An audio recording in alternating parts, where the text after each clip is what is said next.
बिस्मिल्लाहिर्रहमानिर्रहीम। सब मीडिया हजरात का बहुत बहुत शुक्रिया। और आज हम बैठे हैं, ज़ाहिर है यहाँ पे बैठ के कुछ इश्यूज़ हैं कराची के जिसके ऊपर हम बात करना चाहते हैं।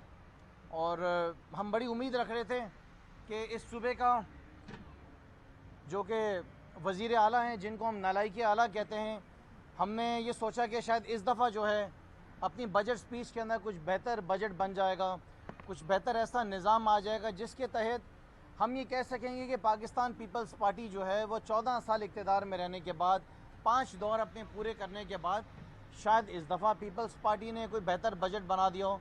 और अब तो मेरे ख़्याल से मुराद अली शाह साहब जो हैं वो इनका ये सबसे बड़ा दौर जो है वो हो गया है, मुकम्मल हो गया अभी। और पता नहीं कोई 12 या 13 साल से ये सूबे सिंध के जो हैं वो फाइनेंस मिनिस्टर हैं। लेकिन ये साबित हो गया कि 12-13 साल गुजारने के बाद भी मुराद अली शाह जो हैं वो एक नाकाम तरीन सूबे के फाइनेंस मिनिस्टर हैं, वो सूबे के नाकाम तरीन एक वज़ीर आला हैं और वो एक नाकाम तरीन इंसान हैं। क्योंकि इतने मौके मिलने के बाद भी हमने ये देखा कि सूबे सिंध के अंदर जो हालात हैं वो आवाम की ज़िंदगी के बेहतर नहीं हो सके। बहुत गौर से सुना हमने बैठ कर कि शायद बजट के अंदर कोई ऐसी बात कर दी गई हो, कोई बजट के अंदर इस नालायक पाकिस्तान पीपल्स पार्टी की हुकूमत ने कुछ बेहतर आवाम की खिदमत पेश करने के लिए कुछ ऐसा निज़ाम बना दिया हो, या किसी किस्म के बजट के अंदर कोई ऐसा एक अच्छा प्लान आ गया हो जिसके तहत जो है आवाम की ज़िंदगी जो है किसी तरीके से कुछ बेहतर हो जाएगी। लेकिन हमने ये देखा कि कोई भी चीज़ ऐसी हमें वो डिलीवर नहीं हो सकी। कराची के लिए मसाइल के बारे में अगर मैं बात करूं तो ऐसी बहुत सारी चीज़ें हैं जिसको मैं इस वक्त हाईलाइट करना चाहूँगा, जिसके बारे में मैं आपको बताना चाहूँगा कि किस मुसीबतों से और किन मुश्किलात से ये पाकिस्तान का वो शहर पाकिस्तान का वो कराची शहर जो कि पूरे पाकिस्तान को चला रहा है, जो पूरे सूबे की इकॉनमी के अंदर एक बहुत बड़ा हिस्सा डाल रहा है, हमने सोचा कि उसके लिए कुछ ऐसी डिलीवरी आ गई हो। पिछले साल बजट के अंदर इन्होंने ऑल टुगेदर 19 प्रोजेक्ट्स रखे हुए थे, 19 प्रोजेक्ट्स। लेकिन हम ये देख रहे हैं कि 12 प्रोजेक्ट जो हैं उसके ऊपर 4 आने भी पाकिस्तान पीपल्स पार्टी की हुकूमत ने खर्च नहीं किए, 4 आने भी नहीं, एक पैसा उसके ऊपर खर्च नहीं हुआ कि सूबे के अंदर कोई डिलीवरी कर दी जाए। उसके बाद हम देखते हैं कि 120 अरब रुपए जो हैं, 110 अरब रुपए वो मुराद अली शाह की तरफ से वापस रख दिए गए हैं। हम ये इंतज़ार करते रहे कि इस सूबे का नालायकी आला हमें कुछ बताएंगे कि किन वजूहात की बिना के ऊपर मैं शहर के अंदर आवाम को एक बेहतर ट्रांसपोर्ट देने के अंदर नाकाम हो गया। हम इंतज़ार करते करते रह गए कि हमें बताया जाएगा कि इस बजट के अंदर 2020-21 के अंदर ऐसे ट्रांसपोर्ट का कौन सा निज़ाम लेकर आया जाएगा। जैसे कि रेड लाइन थी, ब्लू लाइन थी, ऑरेंज लाइन थी, उन लाइनों को तो आप छोड़ें, हमारे कराची शहर के अंदर जो हमें मिल रहे हैं वो टूटे फूटे रिक्शे मिल रहे हैं, फटी पुरानी जो हैं वो बसें मिल रही हैं। एक ऐसा निज़ाम ट्रांसपोर्ट का है जो कि शायद पूरी दुनिया के अंदर नहीं होगा। सो इस बजट के अंदर भी हमें कोई ऐसी चीज़ नज़र नहीं आई जिसके ज़रिए हमारे शहर को ट्रांसपोर्ट का बेहतर निज़ाम बिलावल जरदारी की हुकूमत से कुछ मिल सकेगा। शहर कराची का एक बहुत बड़ा मसला जो कि इस वक्त पूरी दुनिया में बात की जाती है कि वो शहर जो पूरे पाकिस्तान को चलाता है, उस शहर के पास पीने के पानी की जो डिलीवरी का सिस्टम है वो टैंकर्स के ज़रिए उसको डिलीवर किया जाता है। हम इंतज़ार करते रहे कि कोई ऐसा स्पीच के अंदर ऐसी बात बताई जाएगी, कोई सिलसिला ऐसा बनाया जाएगा कि इस शहर को पानी के निज़ाम में कुछ बेहतरी लेकर आई जाएगी, टैंकर के निज़ाम का ख़ात्मा किया जाएगा, अरबों खरबों रुपए की करप्शन जो है उसके ख़ात्मे के लिए इस सूबे का वज़ीर आला जो हैं कुछ ब्रीफिंग देंगे, कुछ बताए जाएंगे कि दाबे जी के ऊपर किस तरीके से सिस्टम को अपग्रेड किया जा रहा है। लेकिन क्योंकि इस हुकूमत ने अरबों रुपए बनाने हैं टैंकर्स के ज़रिए, आवाम को पानी टैंकर्स के ज़रिए डिलीवर करना है, तो लिहाजा उसके ऊपर कोई बात नहीं की गई कि किस तरीके से निज़ाम को बेहतर किया जाएगा।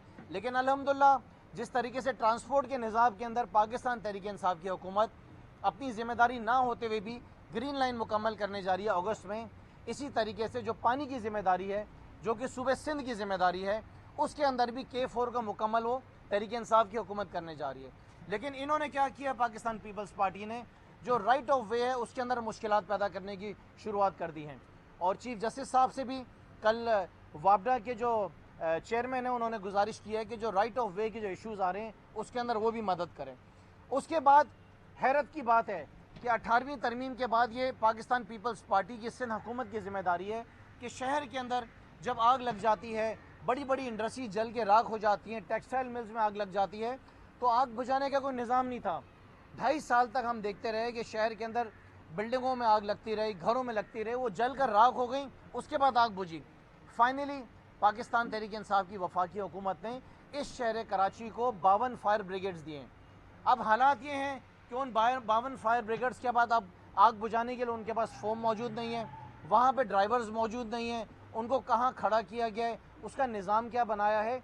यहाँ तक कि जो अमला है उनके पास यूनिफॉर्म मौजूद नहीं है, उनके पास वो जूते मौजूद नहीं है जिसके ज़रिए वो उन गर्म जगहों पे जाके आग बुझा सकें, उनके पास वो ग्लासेस मौजूद नहीं हैं, उनके पास वो यूनिफॉर्म मौजूद नहीं है। ये पाकिस्तान पीपल्स पार्टी का तर्ज़ हुक्मरानी है सूबे सिंध के अंदर और शहर कराची के अंदर, जिसके अंदर इन्होंने आंखें बंद की हुई हैं। हॉस्पिटल्स हैं, हॉस्पिटल्स के अंदर आज तक ये लोग एम्बुलेंसेस डिलीवर नहीं कर सके, एम्बुलेंसेस नहीं दे सकें। जो मेहरबानियाँ हमारे मरहूम ईदी साहब की हैं, उनकी मेहरबानियों की वजह से आज तक जो कराची के हॉस्पिटल्स हैं उनकी वजह से वो एम्बुलेंसेस हमारे पास हैं। लेकिन इस बजट के अंदर भी कोई ऐसी बात नहीं की गई कि हॉस्पिटल्स के निज़ाम को बेहतर करने के लिए, उनकी डिलीवरी को बेहतर करने के लिए सिस्टम को हम कोई एम्बुलेंसेस दे देंगे। अब अगर हम वैक्सीन्स की बात करें तो हमारे सामने, आपके सामने मौजूद है कि रोज़ाना की बुनियाद पे बेशुमार ऐसे केसेस हैं कराची के अंदर जो कुत्ते के काटने के केसेस हैं। लेकिन मजाल हो कि चीफ मिनिस्टर ने कहा हो, कुछ बताया हो कि किस तरीके से कुत्तों के खात्मे का सिलसिला किया जाएगा। कुत्तों की वैक्सीन्स आपके पास अवेलेबल नहीं है। मासूम बच्चे, प्यारे प्यारे बच्चे जिसके सामने बिलावल अंधा हो गया, उसे नज़र नहीं आता, ये मासूम बच्चे जो मरे जा रहे हैं, जिनको कुत्ते काटे जा रहे हैं, वैक्सीन्स आपके पास अवेलेबल नहीं है, ना कुत्तों के ऊपर कुछ किया गया।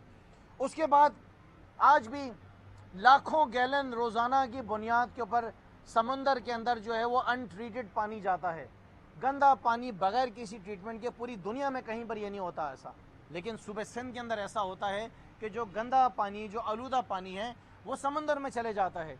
हम इंतज़ार करते रहे कि चीफ मिनिस्टर अपने पिछले दौर के अंदर इस सूबे के अंदर, इस शहर के अंदर ट्रीटमेंट प्लांट्स लगाएंगे, कुछ पानी के ट्रीटमेंट के निज़ाम को बेहतर करेंगे। उन्होंने उसके बारे में जिक्र करने की कोशिश नहीं की, ना ही बताया कि हम उसमें क्या करेंगे। अगर पैसे रखे भी 110 अरब रुपए, तो वो जिस तरीके से पिछले साल की स्कीम्स थी जिसमें पैसा खर्च नहीं हुआ, वो भी उसी तरीके से जो है नाकाम हो जाएगा। उसके साथ साथ अगर हम बात करें सेफ सिटी प्रोजेक्ट की, इस वक्त पूरे कराची शहर के अंदर जो आपका स्ट्रीट क्राइम है वो तमाम हदों को क्रॉस कर चुका है।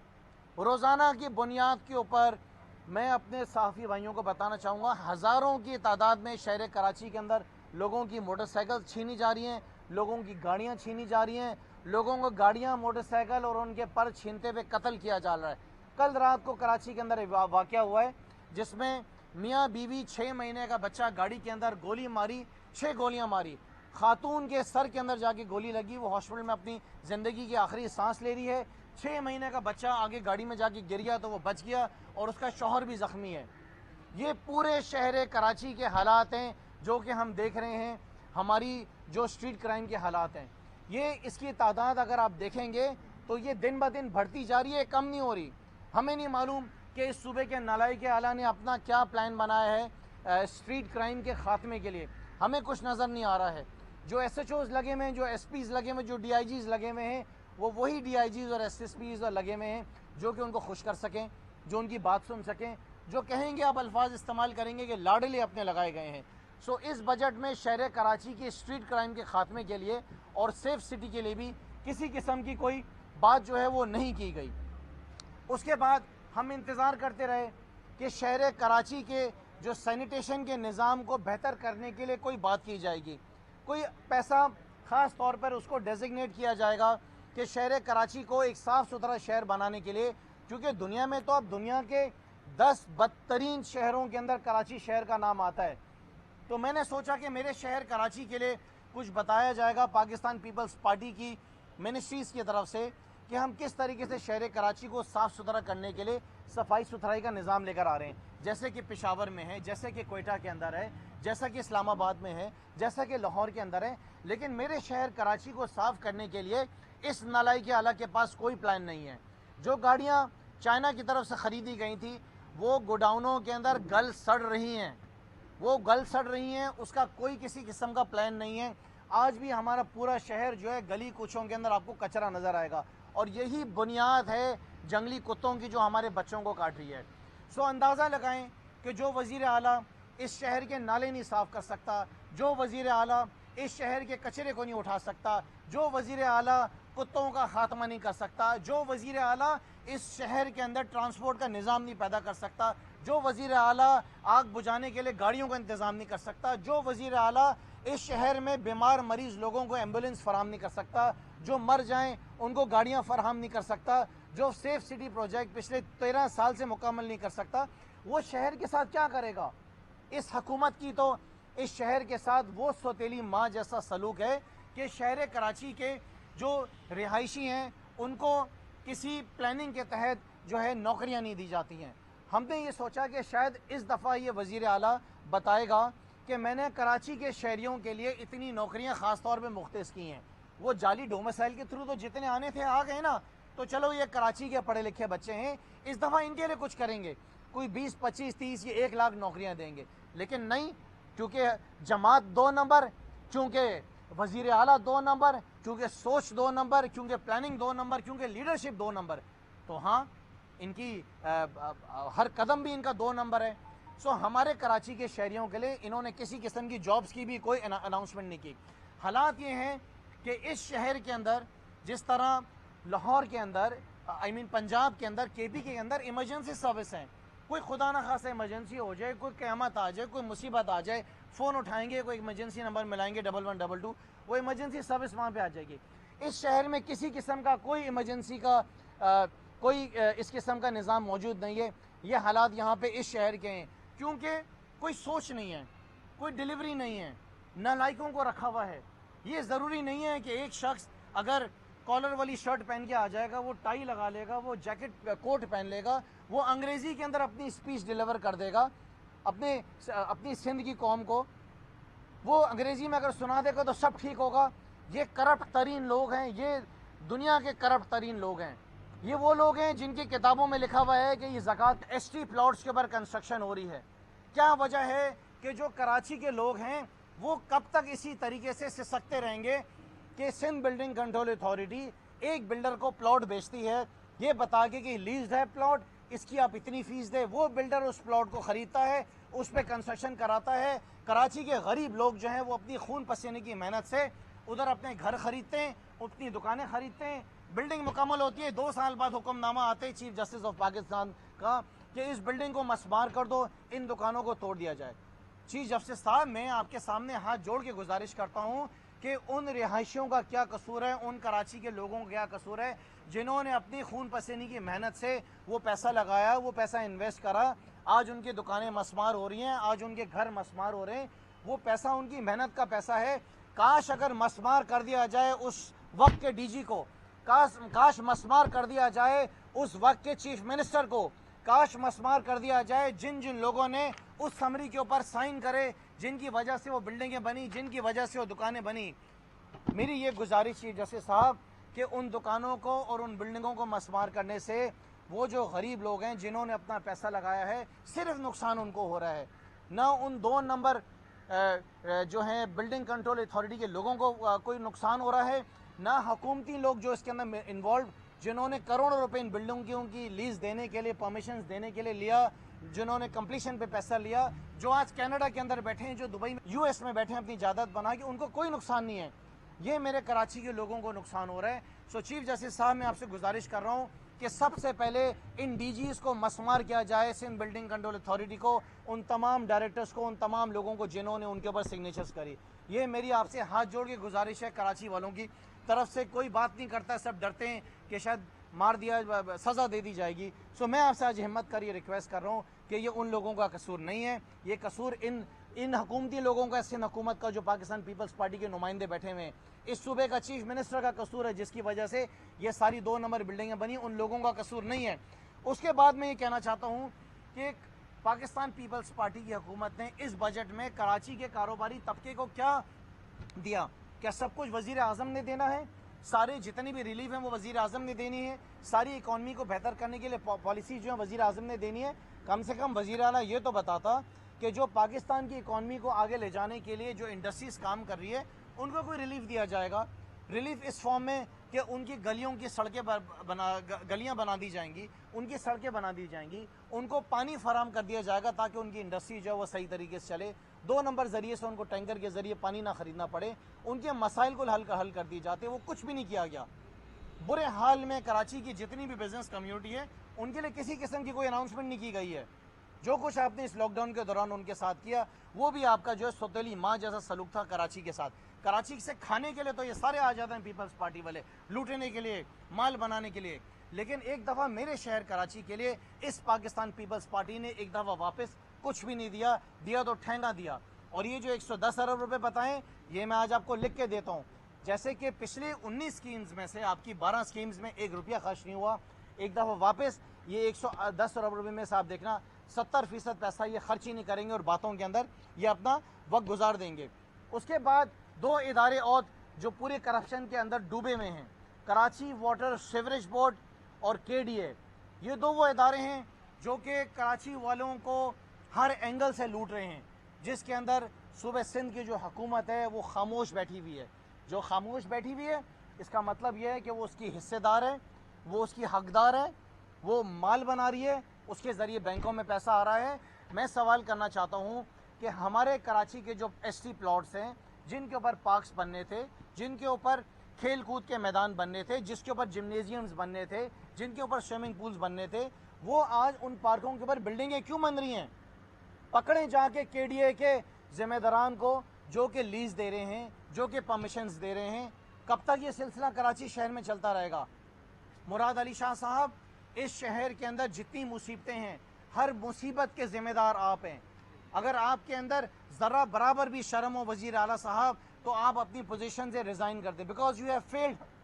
आपके पास जो मिनिस्ट्री है, होम मिनिस्ट्री, आप मुझे बताएं कि कहाँ चले गया स्ट्रीट क्राइम आपकी होम मिनिस्ट्री के अंदर? आपकी फाइनेंस मिनिस्ट्री, आपका हाल ये है कि आपकी मिनिस्ट्री ने जो है वो 2 नंबर लोगों को जो है आपने पेंशन्स दे रहे हैं, अरबों रुपए के वो करप्शन का केस आपके ऊपर चल रहा है। आपकी वज़ीर हालत की जो हालत है वो ये है कि आप जो हैं सिर्फ अपने दरबारियों को अपने साथ रखते हैं। आपके मिनिस्टर जो आपके साथ बैठते हैं वो इस सूबे को डिलीवर करने में मुकम्मल तौर पर नाकाम हो गए हैं। आज अगर हमारे सूबे में पानी नहीं आ रहा है, आप इल्ज़ाम लड़ाई करवाना चाहते हैं, आप दुश्मनियाँ पैदा कर रहे हैं पंजाब और KP के दरमियान।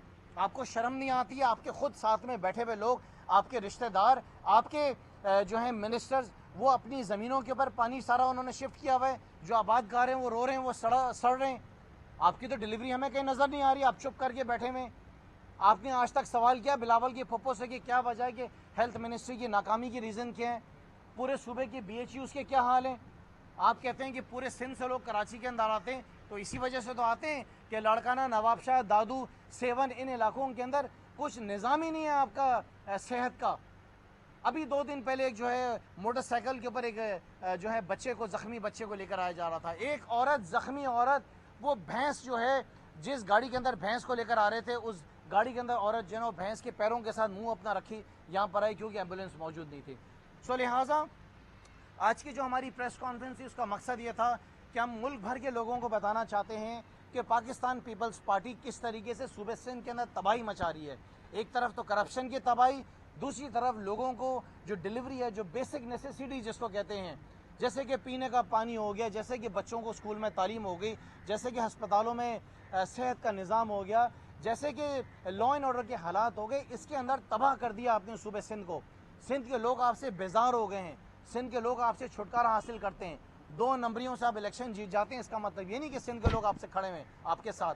अगर इलेक्शन का भी पूरा आप रिजल्ट निकालें तो 100% में से 60-65% लोगों ने वोट बाकी सारी जमातों को दिया, आपके पास 35% वोट आया, 40% वोट आए। लिहाजा पाकिस्तान पीपल्स पार्टी का जो ये बजट है हम इसको मुस्तरद करते हैं, ख़ास तौर पे शहर कराची के साथ जो सौतेली माँ वाला सलूक बिलावल जरदारी आपने करा है। मैं कहता हूँ कि आपको भी शर्म आनी चाहिए। हमें कुछ इस बात का एहसास था कि शायद आपको 13 साल के बाद एहसास आ जाएगा कि हाँ शायद आपका ये वज़ीर आला कुछ डिलीवर कर जाएगा। आप लोग प्लानिंग के तहत, बाय प्लानिंग आप सूबे सिंध को तबाही की तरफ लेके जा रहे हैं।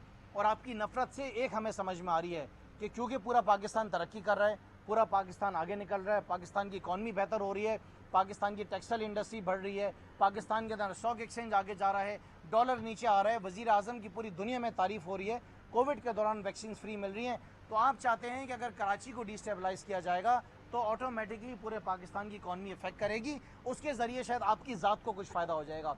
मैं बिलावल जरदारी आपको एक बात बताना चाहता हूँ, आपकी ज़ात को कभी भी फ़ायदा नहीं होगा, क्योंकि पाकिस्तान के लोग आपको पहचान चुके हैं, जिसकी बुनियाद के ऊपर आपका खात्मा बलूचिस्तान से, KP से और पंजाब से हो गया है, और इंशाअल्लाह ताला आपका खात्मा सूबे सिंध से भी ज़रूर होगा।